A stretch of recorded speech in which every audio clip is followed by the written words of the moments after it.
नमस्कार दोस्तों, अगर आप एक सैलरीड पर्सन है, किसी भी डिपार्टमेंट में सरकारी जॉब करते हैं या प्राइवेट कंपनी में काम करते हैं, या चाहे आपका अपना बिजनेस है, व्यापार है, और अगर आप भारत सरकार को इनकम टैक्स अदा करते हैं, इनकम टैक्स पेड करते हैं, तो दोस्तों यह वीडियो पूरा देखिएगा।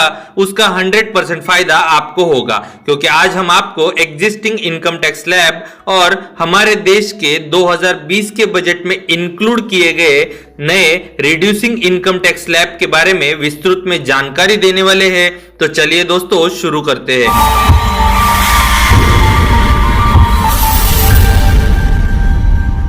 पहले बात करेंगे हमारे एग्जिस्टिंग टैक्स सिस्टम के बारे में। अगर आप एग्जिस्टिंग टैक्स स्लैब के इस्तेमाल से इनकम टैक्स रिटर्न भरने वाले हैं तो इन बातों को अच्छे से जान लीजिएगा। अगर आपकी कमाई सालाना 2.5 लाख तक की होती है तो आपको टैक्स पेड करने की कोई जरूरत नहीं होती, क्योंकि इस स्लैब में टैक्स रेट 0 होता है, नील होता है। अगर आपकी कमाई सालाना 2.5 लाख से ज्यादा और 5 लाख से कम है तो आपको 5% टैक्स रेट के हिसाब से टैक्स भरना पड़ता है। मात्र यह टैक्स की रकम आपको भरने की जरूरत नहीं होती, क्योंकि इसमें आपको 87A सेक्शन के अंतर्गत 12,500 रुपए का रिबेट भी मिलता है। इसी वजह से कई लोगों में यह कंफ्यूजन होता है कि 5 लाख तक के इनकम पर टैक्स की रकम 0 होती है या 5 लाख तक की इनकम पर टैक्स माफ होता है। अगर आपकी कमाई सालाना 5 लाख से ज्यादा और 10 लाख से कम है तो आपको 20% टैक्स रेट के हिसाब से टैक्स भरना होगा।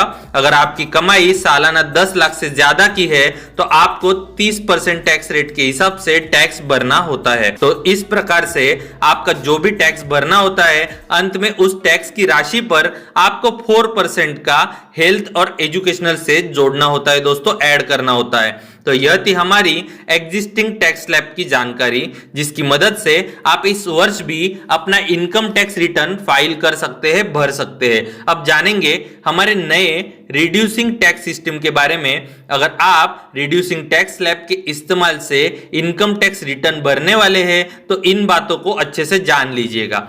अगर आपकी कमाई सालाना 2.5 लाख तक की होती है तो आपको इस स्लैब के हिसाब से भी टैक्स पेड करने की कोई जरूरत नहीं होगी, क्योंकि इस नए स्लैब का टैक्स रेट भी 0 है, नील है। अगर आपकी कमाई सालाना 2.5 लाख से ज्यादा और 5 लाख से कम होती है तो आपको इस नए स्लैब के हिसाब से जो 5% टैक्स रेट है तो उसे पेड करने की कोई भी आवश्यकता नहीं होती, क्योंकि इसमें आपको 87A सेक्शन के अंतर्गत 12,500 रुपए का रिबेट भी मिलता है। अगर आपकी कमाई सालाना 5 लाख से ज्यादा और 7.5 लाख से कम है तो आपको 10% टैक्स रेट के हिसाब से टैक्स भरना होगा। अगर आपकी कमाई सालाना 7.5 लाख से ज्यादा और 10 लाख से कम है तो आपको 15% टैक्स रेट के हिसाब से टैक्स भरना होगा। अगर आपकी कमाई सालाना 10 लाख से ज्यादा और 12.5 लाख से कम है तो आपको 20% टैक्स रेट के हिसाब से टैक्स भरना होगा। अगर आपकी कमाई सालाना 12.5 लाख से ज्यादा और 15 लाख से कम है तो आपको 25% टैक्स रेट के हिसाब से टैक्स भरना होगा। और अगर आपकी कमाई सालाना 15 लाख से ज्यादा की है और आपको 30% टैक्स रेट के हिसाब से टैक्स भरना होता है। तो हमारे एग्जिस्टिंग स्लैब से इस नए रिड्यूसिंग स्लैब रेट की तुलना की जाए तो गवर्नमेंट ने हर एक टैक्स स्लैब पर टैक्स रेट 2.5 लाख की मार्जिन के हिसाब से 5% तक घटा दिया है।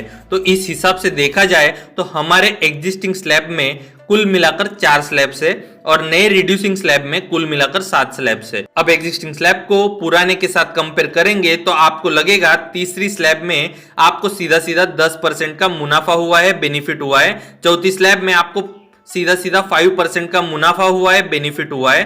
5वीं स्लैब में आपको सीधा सीधा 10% का मुनाफा हुआ है, बेनिफिट हुआ है। और छठे स्लैब में आपको सीधा सीधा 5% का मुनाफा हुआ है, बेनिफिट हुआ है। मात्र दोस्तों ऐसा बिल्कुल भी नहीं है, क्योंकि जैसे एग्जिस्टिंग स्लैब में आपको बहुत सारी छूट दी जाती है, अतिरिक्त टैक्स का डिडक्शन किया जाता है, ऐसा इस स्लैब में कुछ भी नहीं है। तो चलिए दोस्तों जान लेते हैं कि अगर आप नए स्लैब से टैक्स की भरपाई भी करेंगे या टैक्स पेड भी करेंगे तो आपको कौन सी छूट और अतिरिक्त टैक्स का डिडक्शन, उसका लाभ आपको नहीं मिलने वाला, नहीं मिलेगा।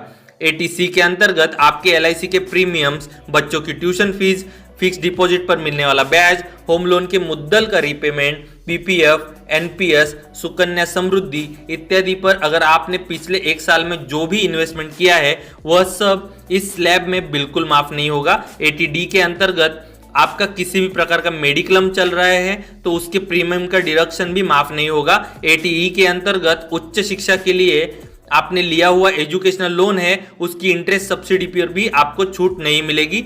एटीजी के अंतर्गत आपने किसी भी प्रकार का डोनेशन किया है, दान दिया है, जैसे कि एनजीओ या सुनामी पीड़ितों को या सीएम या पीएम केयर में डोनेशन दिया है, उस पर भी आपको छूट नहीं मिलेगी।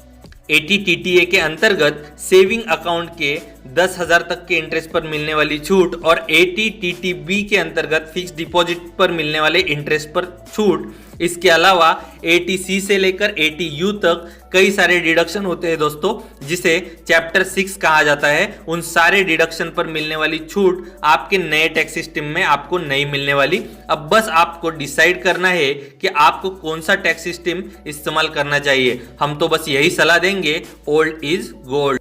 तो आशा करता हूं आज बताई गई जानकारी आपको जरूर पसंद आई होगी। अगर आपका भी जवाब हाँ है तो जल्दी से हमारे वीडियो को लाइक कीजिएगा, चैनल को सब्सक्राइब कीजिएगा और ज़्यादा से ज़्यादा इस वीडियो को शेयर कीजिएगा दोस्तों। और आज के वीडियो में कौन सी नई बात आपको पता चली यह कमेंट करना बिल्कुल भी ना भूलें। जल्दी मिलेंगे एक नई जानकारी के साथ, तब तक के लिए धन्यवाद।